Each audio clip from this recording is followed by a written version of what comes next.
కొద్ది ఈనప్పుడు గాంధీగిరి చేసి అధికారులకు జ్ఞానబోధ చేసింది ఈ అవ్వ. కలెక్టర్ ఇల్లు కట్టుకునేందుకు జాగా మంజూరు చేస్తే మండల తహసీల్దార్ ఏమో ఆ జాగనీయకుండా ఏడాది నుంచి తాత్సారం చేసుకుంటూ వచ్చాడు.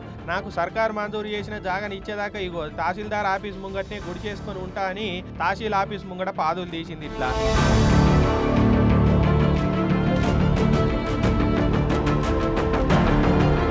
కర్నూలు జిల్లా ఎమ్మిగనూరు కాడైంది ముచ్చట. కల్లుకుంట అనే ఊర్లుండే ఈ గోవిందమ్మను కులం తక్కువ మనిషి నువ్వు ఊర్లోనే ఉండొద్దు అని ఊర్లో ఉన్న పెద్ద కుల పోలు కొంతమంది ఆమెను బహిష్కరించారట వెలేసి. ఇక కలెక్టర్ సార్కు పోయి గోసెల్ల పోసుకున్నది. అయ్యా నాకు ఉండ నీడ లేదు, మీరే ఏదైనా తావు చూపియాలని దరఖాస్తు పెట్టుకుంటే కలెక్టరు ఆమె పరిస్థితి తెలుసుకొని ఎమ్మిగనూరు దిక్కు ఏడన్నా ఇంటడుగు మందం సర్కారు జాగని ఇయ్యూరని ఆర్డర్ వేసిండట.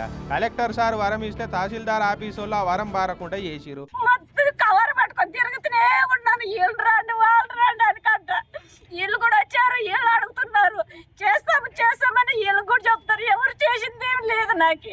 ఏడాది నుంచి ఆమె తహసీల్దార్ ఆఫీస్ కొంటి తిరిగిన ఎవ్వరు కానలే. ఇవాళ సమతా సైనిక్ దళంలో గోస చెప్పుకుంటే వాళ్ళతోటి పోయి తహసీల్దార్ ఆఫీస్ ముంగట మీరు జాగిచ్చేదాకా మీ ఆఫీస్ ముంగటనే గుడి చేసుకొని ఉంటా అని తడకలు పట్టుకొని పోయింది. దెబ్బకే దిగి వచ్చిన ఆఫీసర్లు గోవిందమ్మ గోల చేయకు, వారం రోజులలో నీకు ఇంటడుగు జాగా అప్పయ్యే జిమ్మదారి మాది, అదివారదాకా నువ్వేం గావరగాకు అని ఆమె ఇచ్చి పంపించారు.